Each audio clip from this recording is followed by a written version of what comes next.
Hello everyone, welcome to my YouTube channel. आज हामीले एकदम मिठो हुने बेथेको सागको अचारको रेसिपी लिएर आएको छौं।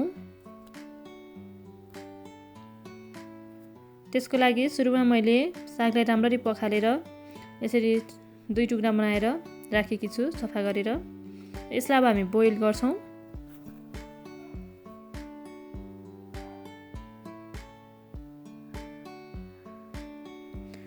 एउटा प्यानमा तातो पानी उमाल्छौं र त्यसमै हामी यसलाई बोइल गर्छौं 5 मिनेट जति।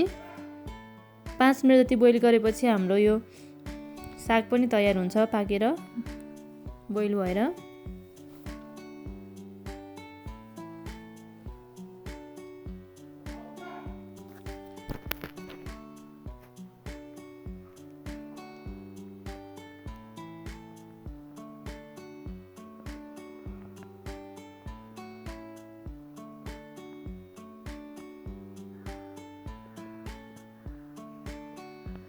यतिको भएपछि 5 मिनेट पछि हाम्रो यो तयारी भइसकेको छ। अब हामी यसको पानी फालेर राख्छौं।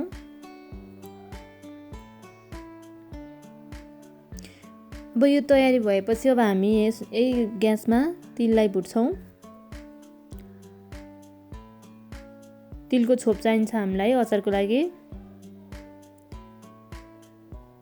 तिललाई 2-3 मिनेट जति भुटेपछि हल्का रातो रातो हुन्छ, त्यसपछि तयारी हुन्छ।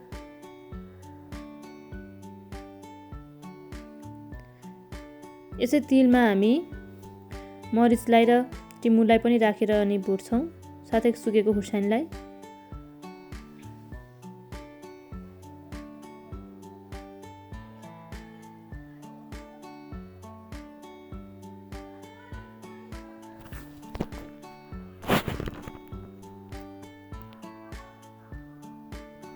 दुई मिनेट जति भुटिसकेपछि हाम्रो तयारी हुन्छ।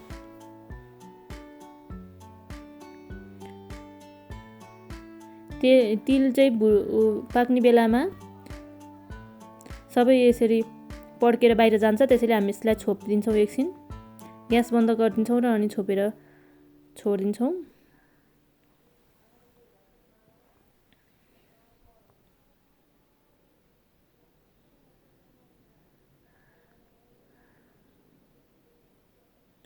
अब यसलाई हामीले मजाले पिस्छौँ। पिसेर तयार भइसकेको छ हाम्रो छोप। अब हामी तेललाई तोरीको तेल तताउँछौं। त्यसमै मेथी आधी चम्चा जति मेथीको दानालाई राख्छौं। यो पाकिसकेको छ तेल। अब हामी अचारलाई मुस्न जाँदैछौं।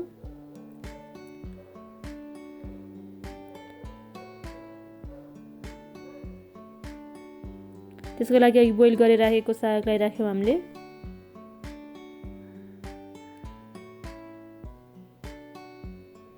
त्यसैगरी अघि मैले मसिनो गरी काटेको प्याज र बोइल गरेर राखेको आलुलाई पनि राखेँ यसमै।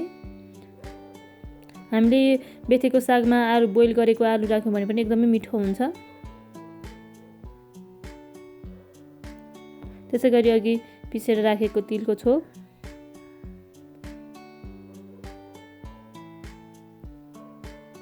र मैले चुकमा थोरै पानी राखेर राखेकी छु अमिलोको लागि। तपाईहरुले लेमनलाई पनि राख्न सक्नुहुन्छ। त्यसैगरी धुलो खुर्सानी राखेँ मैले आधी चम्चा जति। खुर्सानी तपाईहरुको स्वाद अनुसार राख्न सक्नुहुन्छ। त्यसैगरी नुन राखेँ स्वाद अनुसार। बेसारलाई हामीले पाकिसकेको तेलमा माथि राखेर अनि झानिदिन्छौँ अब अचारलाई।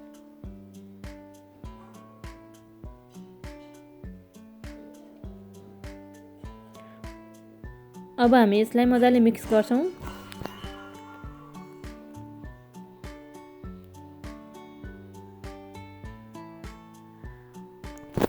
मिक्स गरेर तयार भइसकेको छ हाम्रो अचार खानको लागि। यसरी बनाएको अचार चाहिँ एकदमै मिठो हुन्छ। हजुर पनि यसरी नै ट्राई गरेर खानु होला एकचोटी बनाएर।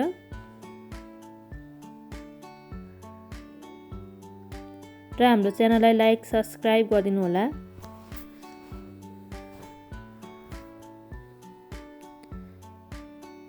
Thanks for watching.